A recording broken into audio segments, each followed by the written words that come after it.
we're going to take off the mill scale from hot rolled, which also works great for taking off rust. Using water. I got 5 gallons of water in here. Measured it, 5 gallons. Then we've got 5 gallons of muriatic acid. I put 3 in. I'll put the other 2 in right now.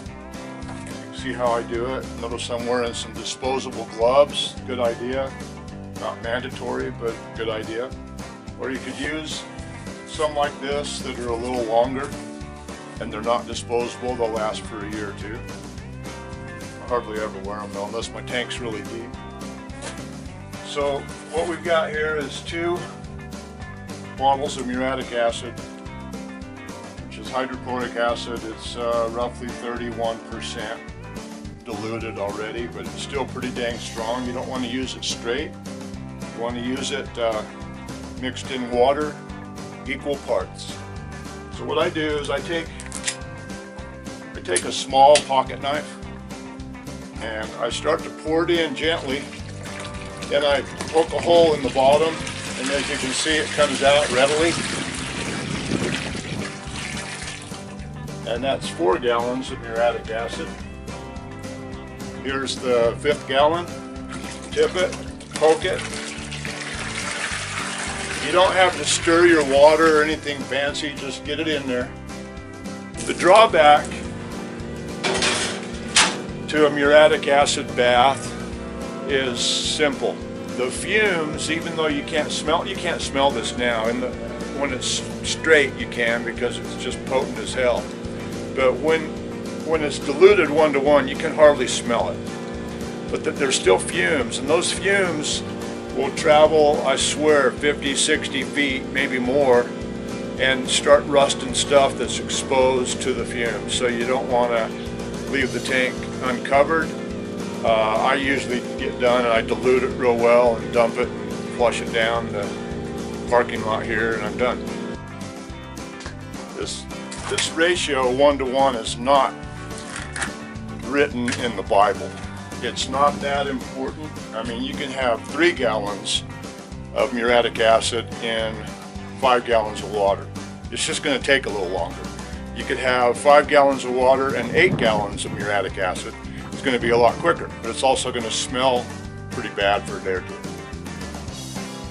Okay, now we'll throw some steel that I've laid out.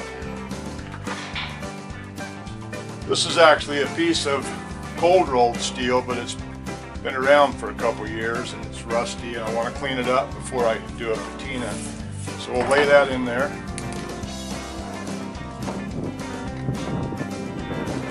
And there's plenty of room for a lot more. This is a piece,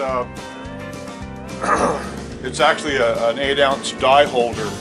So we'll get the rust off and the mill scale at the same time. Grungy, that is.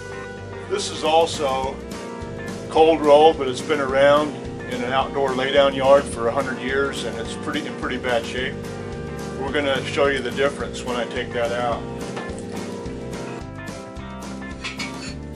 Here's a 10-year-old piece of 1/4-inch mild steel A36, pitted, rusty, originally hot rolled. In she goes. Piece of hot rolled, pretty bad shape, but we'll clean it up in no time. And this piece here I cut out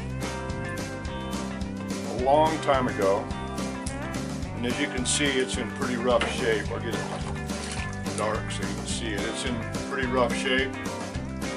We're going to clean that up and make it look brand new.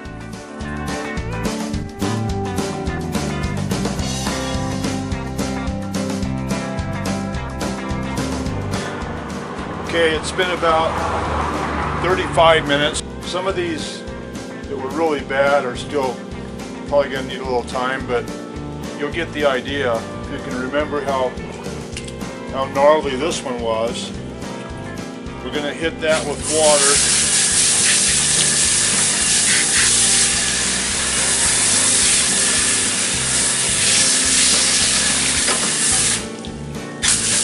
And Yes, I always rinse right back into the tank. It doesn't really hurt anything. And you can see that's good enough. You can clean that up really quick with a flat disc. It looks pretty good. But it could go back in for another 15 or 20 minutes and get all the rest of that off too. So what I do is rinse it down good, and then take some compressed air that's filtered and not spitting oil or contaminants, and you want to get that moisture off of there as quick as you can so it doesn't flash rust. And you'll see it get a lot lighter after it gets dried. Let me hold it up right here, maybe you can see it.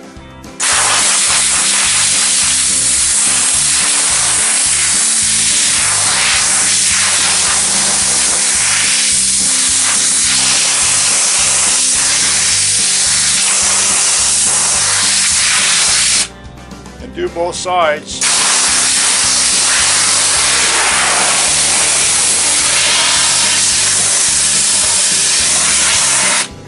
You don't really want to do the air over your tank and risk splashing it up on you, but I'm just trying to get it in the good light for the camera. But you can see that gets it bone dry, and then you can set it aside and it's ready for flat disking. That's just pure virgin gray steel. No scale, no rust, except for a few spots that could go back in. But let's look at some of the other ones that came out of here. There's that Indian end of trail image. Clean on both sides. Hit it with water.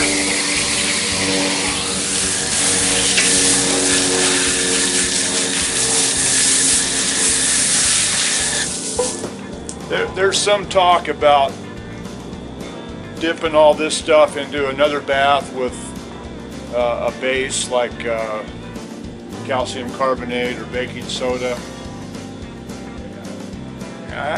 It's not necessary. It's just an extra step that does nothing. Because if you rinse it well, you're not going to have anything on there that's going to cause any problems. You can if you want, if it makes you feel good, but you don't need to. So rinse it off good, air dry it.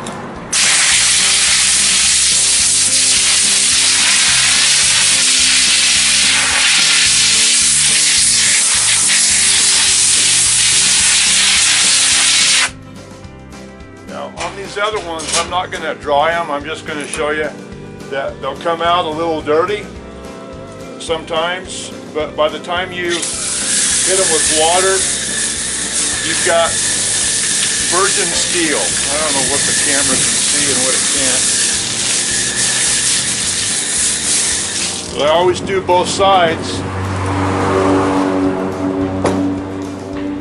Get all the acid bath off of it. Won't hurt anything if you leave it on, but it'll make it rust, and you might not want that. Here's that deer. Remember how dirty that was and how rusty and cruddy it was? Now it's virgin steel.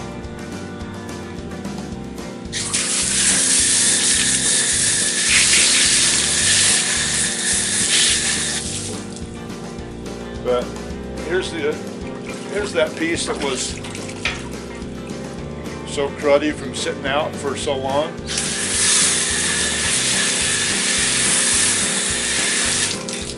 And we've got these 1/4-inch discs. They're going to need to go back in. Where they touched in the tank, it didn't get it very good. Thank you very much. This is Bill with Steel FX. I'll be back with some more videos shortly. Thank you.